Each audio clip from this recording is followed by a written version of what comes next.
Santa Casa e você. Apoio Centerlimp. Mudando a cultura, simplificando a limpeza. Crismed. Compromisso com a saúde. Biomega. Medicina diagnóstica.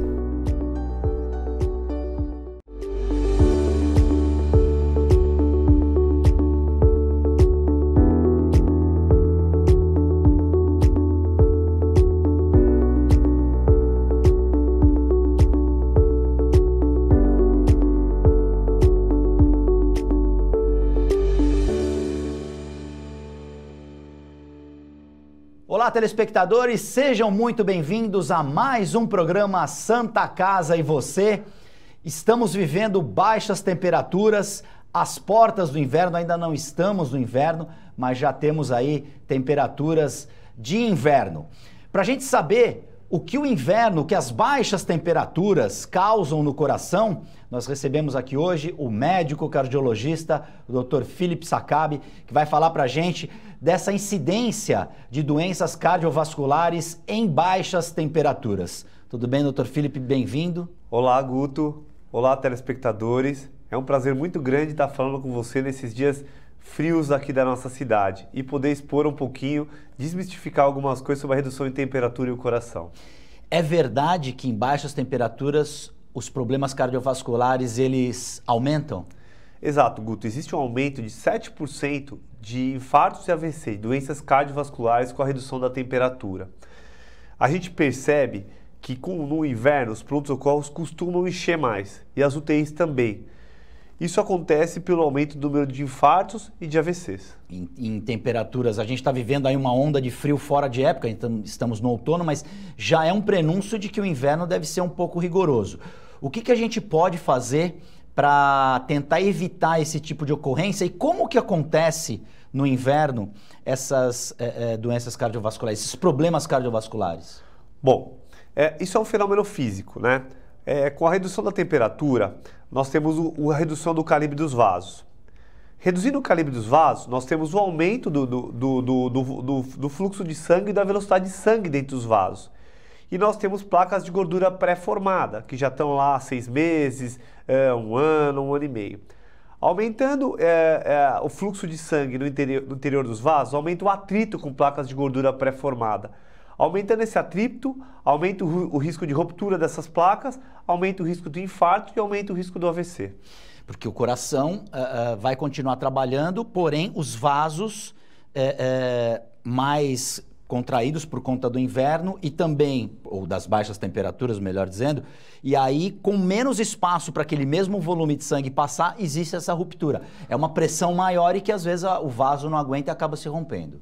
Exato, existe esse fenômeno. Com a redução de temperatura, existe esse aumento da velocidade do sangue dentro dos vasos. Existe o aumento do atrito, existe o risco de ruptura das placas, aumentando a incidência de infarto e de AVC. E aí também associado a isso, as baixas temperaturas, então, não são boas, não são amigas do coração ou das pessoas que têm alguma cardiopatia. Isso vale para qualquer pessoa? As duas coisas. Aquelas pessoas que não têm cardiopatia, o frio não é bom para o coração, porque reduz o calibre dos vasos, aumenta o risco de algumas outras doenças também. Mas para aquelas pessoas que são hipertensas, diabéticas, que têm o colesterol elevado, que fumam, essas têm o risco cardiovascular bem aumentado com a redução das temperaturas. Agora uma curiosidade. A gente está chegando nas férias de julho, muita gente viaja. Devo ir para um lugar frio e como me proteger lá, proteger minha família? Porque isso pode acontecer com criança, pode acontecer com adulto, com idoso. Como é que a gente se protege? Uma dica para quem vai para lugares extremamente frios é que os receptores de temperatura estão na região do pescoço, na região cervical. Por isso o bom e velho cachecol, né? A gente vê que pessoas que são expostas a reduções muito grandes de temperatura costumam proteger o pescoço. E a proteção do pescoço com o bom e velho cachecol nos dá uma percepção do nosso corpo de uma temperatura menos amênua, reduzindo assim o risco de redução do volume dos vasos, de aumento do infarto e do AVC. Então, quem tem algum tipo de problema no coração não deve procurar regiões frias. Ele deve procurar regiões com temperatura amena. Exato. Nós temos a pessoa que tem um problema do coração, ela deve evitar duas coisas, Guto. Altitude, então ela deve evitar ir, por exemplo, uma região muito elevada, tá? Por exemplo, Santos é melhor que Campos do Jordão para quem é cardiopata, porque aqui tem mais oxigênio, tá? E nós temos que evitar também regiões muito frias, exatamente por isso que eu expus para você, porque regiões muito frias aumentam o volume dos vasos, reduz o volume dos vasos, aumenta o risco de infarto de AVC. Então, elevação de altura e redução de temperatura são inimigos do coração. Então a gente também tem essa situação com quem viaja de avião. O cardiopata ele também tem que ter um cuidado para viajar de avião. Exato. O cardiopata não deve viajar de avião se ele tiver evento descompensado nos últimos 2 meses. É uma contraindicação. Inclusive as companhias aéreas, em caso de infarto, de insuficiência cardíaca ou de AVC, elas pedem um relatório médico liberando o paciente para poder viajar no avião. Mesmo hoje, os aviões tendo, a maioria deles, o desfibrilador. A companhia aérea pede por segurança. Pelas nossas diretrizes da Sociedade Brasileira de Cardiologia, uma pessoa que infartou deve esperar no mínimo de 2 semanas a 2 meses, dependendo de como foi o infarto, para fazer uma viagem de avião. Independentemente da duração dessa viagem. Na verdade, a duração dessa viagem, a gente recomenda que não sejam voos que passem de 8 horas. Então, ele vai ter 2 dificuldades. A altitude, embora esteja numa cabine pressurizada, e a questão do tempo que ele vai ficar dentro desse avião. Ele não pode ficar muito tempo numa altitude muito alta em função desse problema. Exato. Existem até condições em que é contraindicado, né? Nós lembramos aí o filho daquele cantor Leonardo, que fez um transporte aéreo, que veio salvo engano, de Goiás para a região de São Paulo, em que o avião voltou numa altitude mais baixa, para evitar os efeitos dessa altitude do sistema nervoso central. Então, sim, a gente deve evitar essas alterações de altitude para preservar a saúde cérebro e cardiovascular. Não é só no coração que esse problema acontece, é na cabeça também. Então, dores de cabeça muito fortes já são um prenúncio de que a pessoa pode ter algum problema de AVC? Podem ser. Inclusive, a gente recomenda que a gente faça avaliações em pacientes cardiopatas antes de fazer grandes voos. E pacientes neurológicos, com problemas cerebrais, que façam essa avaliação. Inclusive, para alguns casos, Guto, a gente recomenda até o uso de anticoagulante de forma preventiva para reduzir o risco de trombose nas pernas e para reduzir o risco de trombose no sistema nervoso central, trombose no pulmão. Saber que o ar comprimido e o avião, eles são fatores que podem aumentar esse tipo de problema. E aí esse anticoagulante ele seria para afinar o sangue? Isso, para reduzir a viscosidade do sangue e para impedir que a pessoa forme coágulos nas pernas e esse coágulo migre para o pulmão e faça a tão temida embolia pulmonar. Que foi a causa da morte do ator e diretor Marcos Paulo. Ele no avião teve a trombose. E o que mais é curioso, Felipe, é que segundo relatos da esposa dele na época, a Antônia Fontinelli, ele estava aparentemente bem. E de uma hora para outra, ao desembarcar, ele começou a passar mal, quer dizer, ele começou a ter o problema na altitude e aí quando o avião baixou é que aí ele teve o problema maior. Exato, né? Lembrar que no avião também a gente faz alguns hábitos, né? Tem gente que tem o hábito de ingerir bebidas alcoólicas, de não se hidratar adequadamente e de ficar com a perna muito paralisada nessa posição. Então a paralisação e o imobilismo são fatores que corroboram com a formação de trombos e coágulos. Esses trombos e coágulos, na hora que a pessoa se movimenta, sai do avião, vai andar, ela pode descolar o coágulo da perna e parar no pulmão, fazendo uma embolia pulmonar, que pode ser uma doença muito letal. E aí só um entendimento aqui, o coágulo explica o que é, é uma borrinha, é o sangue mais endurecido, que ele começa, ele é liberado na corrente sanguínea, mas pode chegar em algum lugar que ele pare e aí ele entope esse fluxo e aí a pessoa tem um problema. Exatamente. O coágulo, né, esse coágulo do avião, ele é formado nas pernas, geralmente na região da panturrilha. Esse coágulo, ele migra para a região das pernas, passa pela região da barriga e pode parar no pulmão, impedindo a troca de oxigênio e gás carbônico. Isso pode gerar um colapso no nosso corpo, o acúmulo de gás carbônico e pode combinar com uma parada cardiorrespiratória por baixa oxigenação e acúmulo de gás carbônico. O jornalista Luciano do Vale também teve um problema de coração prestes o avião a levantar voo. Então, provavelmente, ele já devia ter algum tipo de problema cardíaco. Isso não é infrequente, Guto. Redução de temperatura, dentro dos aviões a gente percebe que é bem frio a temperatura, e elevação, ar comprimido. O nosso corpo não gosta de ar comprimido, a gente gosta desse ar que a gente tem aqui ao nível do mar, é isso que o nosso corpo gosta. Quem faz muito alpinismo também tem esse problema? Também, inclusive quando a pessoa sobe bastante, né, ela tem que fazer uso do oxigênio. Então, algumas pessoas que vão escalar grandes altitudes, elas levam até o cilindro de oxigênio para receber oxigenação de suporte, porque nessas montanhas muito altas tem pouco oxigênio, o ar é rarefeito. Você falou de uma questão de altitude, e aí a gente vai falar de futebol, porque nós temos muitos países que têm times que têm cidades em altitude desumano. 4.000 metros, 3.500 metros. A FIFA, a Conmebol, principalmente a Confederação Sul-Americana, é pressionada pelos clubes que não têm altitude, que não vivem em locais com altitude. É uma competição desumana, não é? E você está forçando ali as pessoas que estão vindo de uma altitude menor ao nível do mar em praticar um esporte, principalmente de alto rendimento, como o futebol, em altitudes elevadíssimas. Exato. É um jogo desleal, né? Você tem aquele time que é treinado, que tolera aquele pouco oxigênio, e você tem aquele time que vive ao nível do mar. Isso é um problema, mas a gente vê que cada vez a gente lida disso de uma maneira diferente, né? Antigamente os jogadores chegavam 15 dias antes, agora eles chegam na véspera porque os calendários estão muito apertados. Então você gera assim um desbalanço, né? Um desequilíbrio. Esses times geralmente são mais frágeis e se beneficiam disso para ter um desempenho um pouquinho melhor. A velocidade da bola é um pouquinho mais rápida em grandes altitudes. Mas nós temos isso também, Guto, com a temperatura ambiente, né? Nós vamos ter uma Copa do Mundo numa região do planeta extremamente quente, que colocou até a Copa do Mundo no final do ano de propósito para reduzir esse efeito da temperatura. Então nós vamos ter jogos muito quentes, né, em condições talvez até insalubres, que o futebol, quando ele é jogado acima de 28 graus, ele pode causar dano à saúde. Imagina, correr 90 minutos a 28 graus, pode levar a uma desidratação muito séria, né? E também compromete o coração também, né? Porque ele vai ter que trabalhar muito mais. Sem dúvida, compromete tudo, né? O coração, assim, ele gosta de calor, mas tudo em excesso faz mal, né? Então nós temos isso daí no esporte, aumento muito grande de temperatura, redução muito grande de temperatura, que pode levar ao colapso agudo do nosso organismo.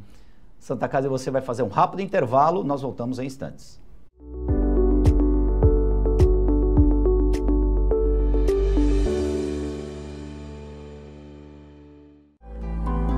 A vida é vulnerável. Por isso protegemos uns aos outros. Proteger é nosso instinto. A vida precisa de cuidados. Cuidados que começam na infância. Alguém para compreender suas necessidades. Para te apoiar mesmo quando o desafio é grande. Todos precisamos de auxílio em algum momento. Alguém para trazer conforto e demonstrar comprometimento com você a qualquer hora ou lugar. Air Liquide Healthcare. Protegemos vidas vulneráveis.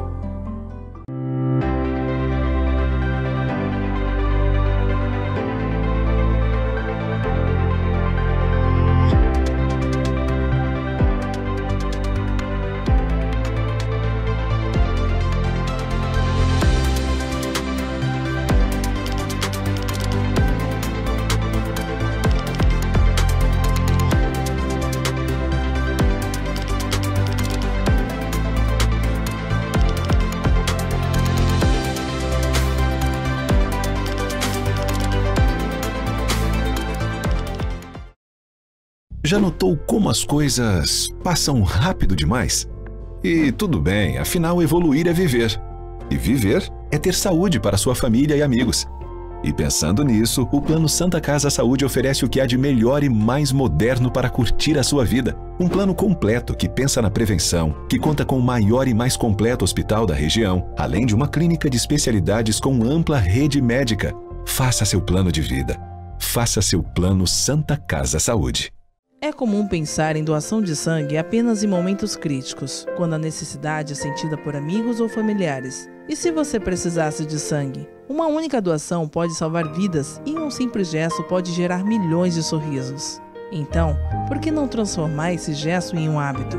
Porque para quem doa, são alguns minutos e para quem recebe, é uma vida inteira. Procure o Banco de Sangue da Santa Casa de Santos e seja um doador. Doe sangue, doe vida, doe amor. Apoio Biomega. A Ativa Saúde é uma corretora conceito em administração de benefícios. Tem a missão de trazer as melhores soluções nos segmentos de saúde, seguros e benefícios em produtos individuais, familiares e empresariais, prestando o melhor atendimento, com transparência, respeito, dedicação e humanização. Avenida Senador Feijó, 686, loja 112 no Térreo. Telefone 3232-1666, WhatsApp 99121-9947 ou pelas nossas redes sociais. Ativa Saúde.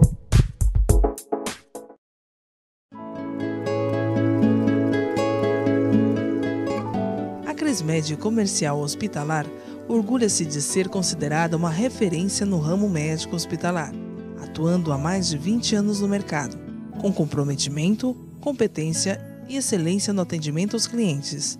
Crismed, compromisso com a saúde. Rua São Paulo, número 13, Vila Belmiro, Santos. Acesse o site www.crismed.com.br. O luto é um momento delicado na vida de qualquer pessoa. Nós, da Santa Casa de Santos, sabemos bem disso. Nosso serviço de luto conta com estrutura totalmente renovada e agora mais completa do que nunca. Planos de cremação com os preços mais justos da Baixada e pagamento facilitado. Serviço de luto e cremação da Santa Casa de Santos. Cuidado, acolhimento e carinho quando você mais precisa.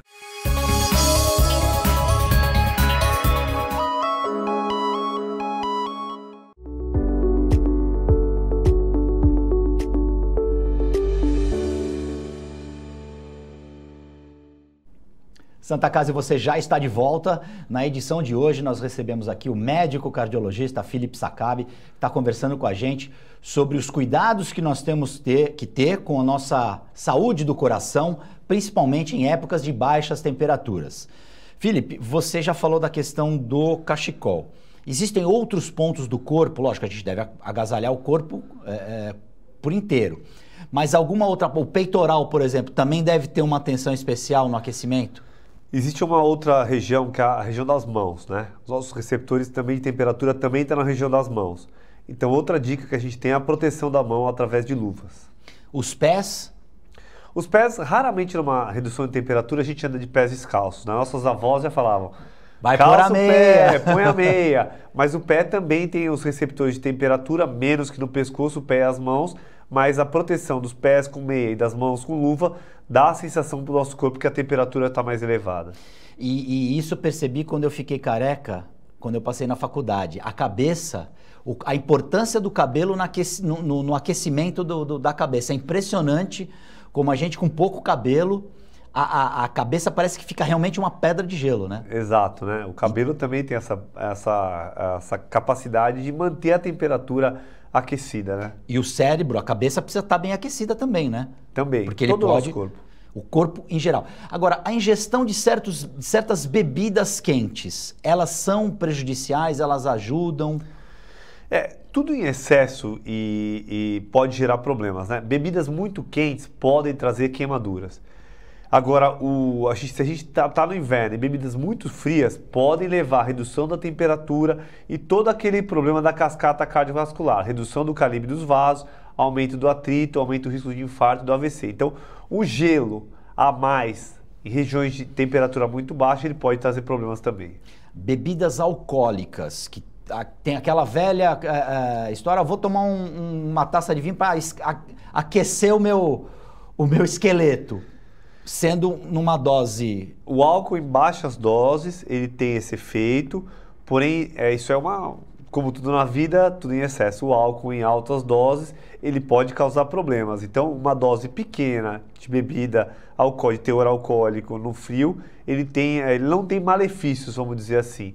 Mas agora isso tem um limite, né? Acima de 2 taças de vinho pode ter algum tipo de problema. Banhos muito quentes também devem ser evitados, principalmente se a gente toma um banho muito quente, já sai... O contraste de temperatura, tomar aquele banho fervendo, que você sai saindo fumaça, para aquela região mais fria. Esse contraste de temperatura pode reduzir agudamente a temperatura do corpo e pode haver algum impacto cardiovascular. Existe algum tipo de alimento que a gente possa consumir mais em épocas de baixas temperaturas para ajudar A gente recomenda que a população se hidrate bastante, então tome bastante líquido. O consumo moderado de bebida alcoólica. A gente não recomenda o excesso de bebida alcoólica durante a temperatura de frio, porque o álcool também aumenta esse atrito, aumenta a erosão das placas de gordura pré-formadas e também pode aumentar o risco cardiovascular. Então a gente recomenda aumento da ingesta de líquido, e aí as sopas são uma boa alternativa. E a gente também orienta a não ingestão de álcool em excesso.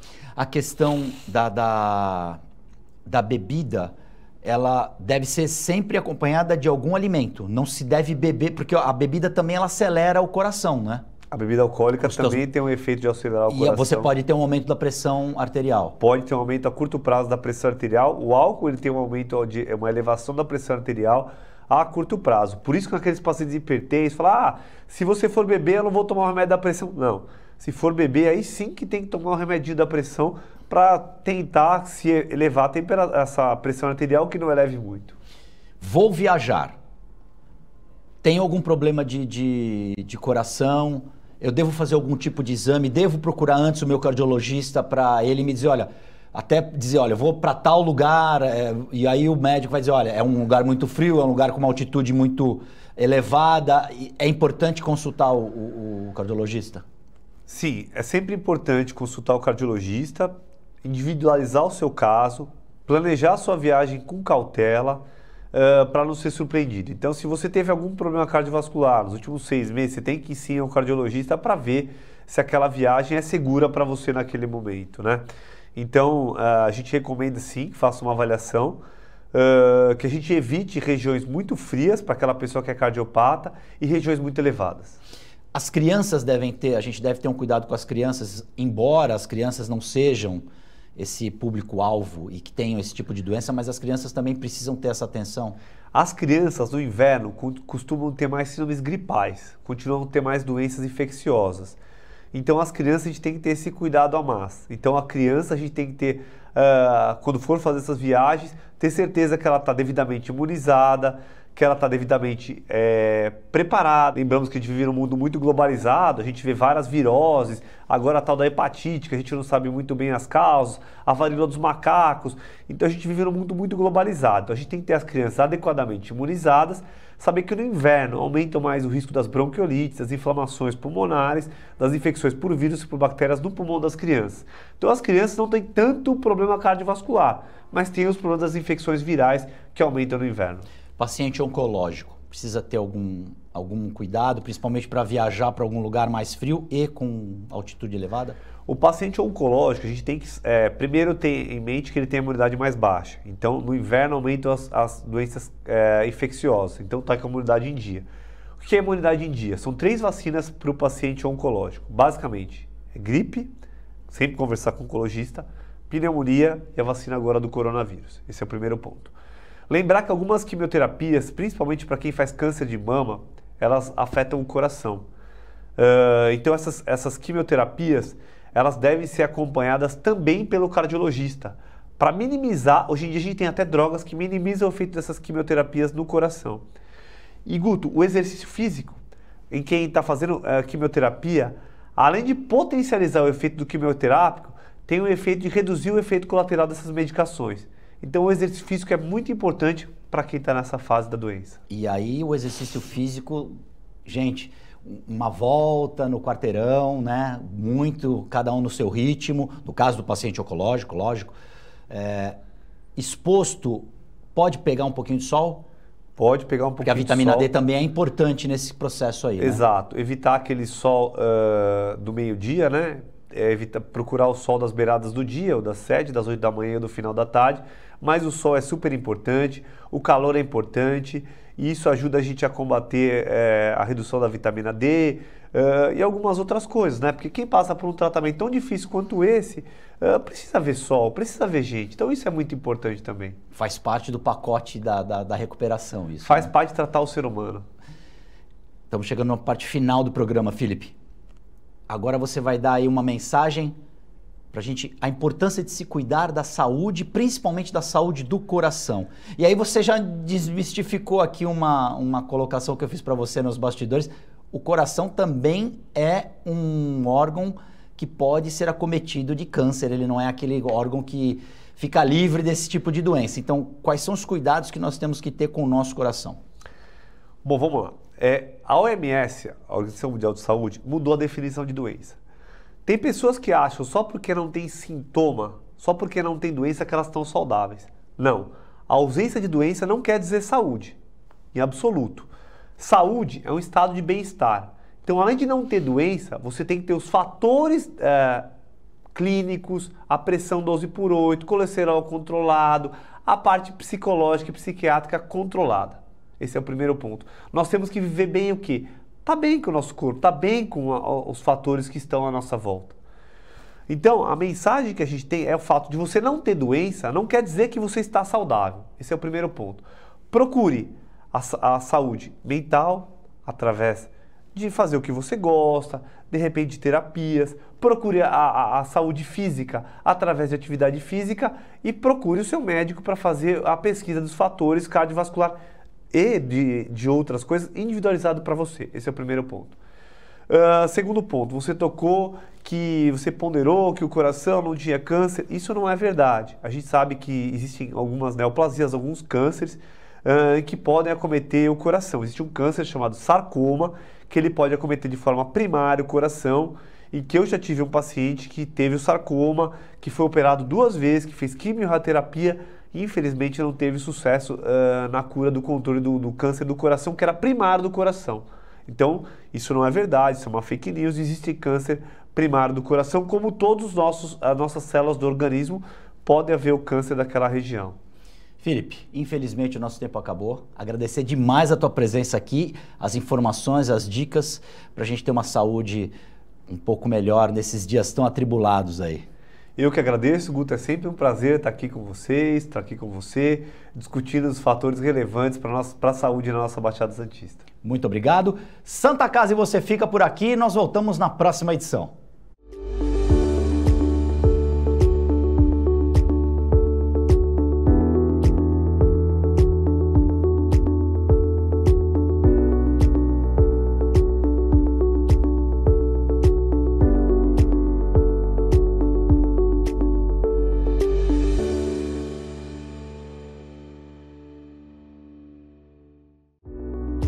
Santa Casa e você. Apoio Centerlimp, mudando a cultura, simplificando a limpeza. Crismed, compromisso com a saúde. Biomega, medicina diagnóstica.